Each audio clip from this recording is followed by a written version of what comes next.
Pemirsa, antrian panjang di sejumlah SPBU di Kabupaten Minahasa Utara diduga disebabkan oleh adanya penimbunan solar di wilayah tersebut. Warga pun meminta pihak terkait untuk melakukan tindakan tegas. Terpantau sejak beberapa bulan terakhir, antrian bahan bakar minyak BBM jenis solar di sejumlah SPBU terus berlanjut. Ketersediaan BBM jenis solar ini di Bumi Tonsia menjadi perhatian yang serius.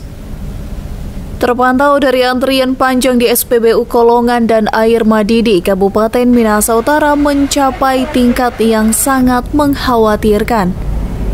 Bahkan dijelaskan pengawas SPBU Kolongan El Syetuna, setiap hari SPBU Kolongan bisa menghabiskan 8.000 hingga 16.000 liter BBM jenis solar.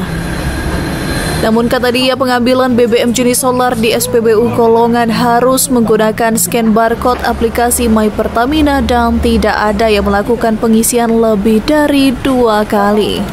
Kendala kalau kalau tangki modifikasi dari pihak SPBU nggak isi, dan juga ada ganda DB.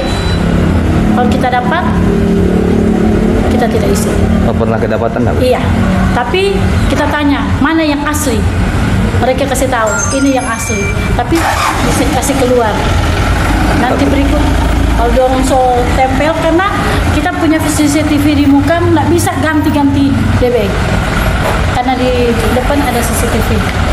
Warga pun meminta pihak kepolisian dan instansi terkait untuk melakukan tindakan di mana stok BBM jenis solar yang sering habis diduga disebabkan adanya penimbunan yang dilakukan oleh oknum yang tidak bertanggung jawab. Dengan adanya antrian BBM yang sangat panjang membuat arus lalu lintas di wilayah tersebut mengalami kemacetan serta rawan terjadi kecelakaan lalu lintas. Brian Umbau melaporkan untuk Kawanua TV.